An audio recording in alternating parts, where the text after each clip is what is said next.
एक तरफ सरकार बात करती है अमृतकाल की, लेकिन देश में चल क्या रहा है? अमृतकाल चल रहा है या अन्यायकाल?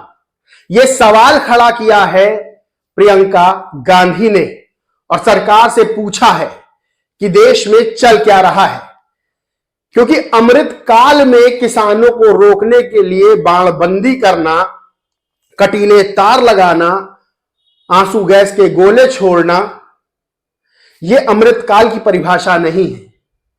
जो अन्नदाता अपनी मांगों को लेकर बार बार प्रदर्शन कर रहा है, अपना घर बार छोड़कर कई सौ किलोमीटर दूर जाके सड़कों पर बैठने को तैयार है, उस समय क्या माना जाए यह अमृतकाल चल रहा है जब अन्नदाता ही खुश नहीं है? यह कैसा अमृतकाल है? तो क्या यह अन्याय काल है? सवाल उठता है कि एमएसपी की गारंटी मांग रहा किसान जब मोदी की गारंटी से खुश नहीं हो रहा है तो उसे क्यों नहीं एमएसपी की गारंटी दे दी जाती है? सवाल उठता है कि पेंशन की सुविधा की मांग करने वाला किसान, फसल बीमा की मांग करने वाला किसान सरकार विरोधी कैसे हो जाता है? सवाल यह भी उठता है कि देश के अन्नदाता को अपना खेत छोड़कर दिल्ली कूच की जरूरत क्यों पड़ती है? 2020 में हुए किसान आंदोलन का हाल आपको याद होगा कि किस तरह से 3 केंद्रीय कृषि कानूनों के खिलाफ किसानों ने बड़ा प्रदर्शन किया था। कई महीने प्रदर्शन चला, 700 से ज्यादा किसान शहीद हो गए। बाद में सरकार को झुकना पड़ा। प्रधानमंत्री नरेंद्र मोदी ने पूरे देश से किसानों से माफी मांगी और तीनों केंद्रीय कृषि कानून वापस ले लिए। लेकिन उसके बाद एमएसपी की मांग करता, एमएसपी की गारंटी की मांग करता किसान आज फिर दिल्ली कूच को तैयार है और कह रहा है कि सरकार हमको मोदी की गारंटी नहीं बल्कि एमएसपी की गारंटी दे।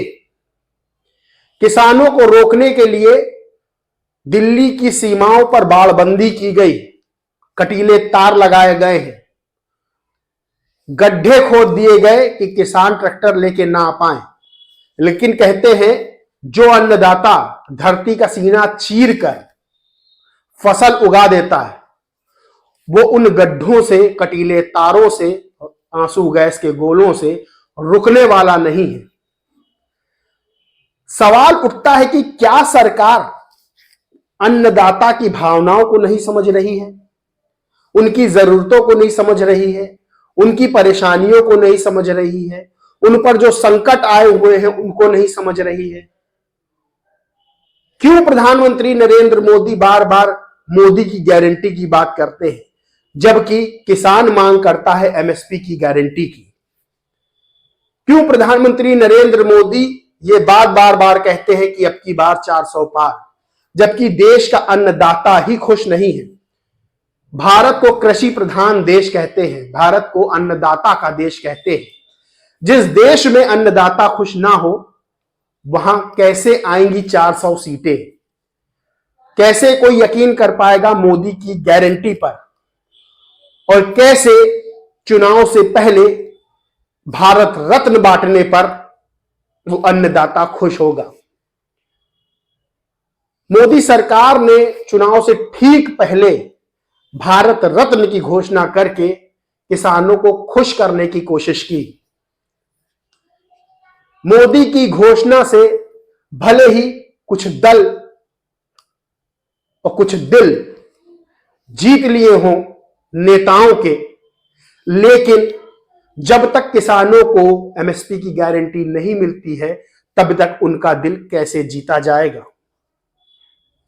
सवाल यह उठता है कि अन्नदाताओं के नाराज रहने से कैसे 400 पार का आंकड़ा प्रधानमंत्री नरेंद्र मोदी पार कर पाएंगे? बहरहाल दिल्ली की ओर तेजी से किसान बढ़ रहे हैं। जो बैरिकेड्स, जो कटीले तार लगाए गए हैं वो किसानों को रोक नहीं पा रहे हैं और किसानों की मांग है कि उनको एमएसपी की गारंटी, किसान बीमा, फसल बीमा, किसान पेंशन दी जाए। आगे देखना होगा कि किस तरह प्रधानमंत्री नरेंद्र मोदी और केंद्र सरकार किसानों की मांगों को सुनती है, या किसानों का ये आंदोलन 2020 में हुए किसान आंदोलन की तरह ही आगे बढ़ता है। क्योंकि कांग्रेस ने पूरा समर्थन किसानों को दे दिया है और कहा है कि वो आगे बढ़े, दिल्ली की ओर अपनी मांगों को लेकर आंदोलन करें। यानी किसान आंदोलन अब राजनीतिक रूप से भी मजबूत होता जा रहा है, क्योंकि विपक्ष का साथ किसानों को मिल रहा है।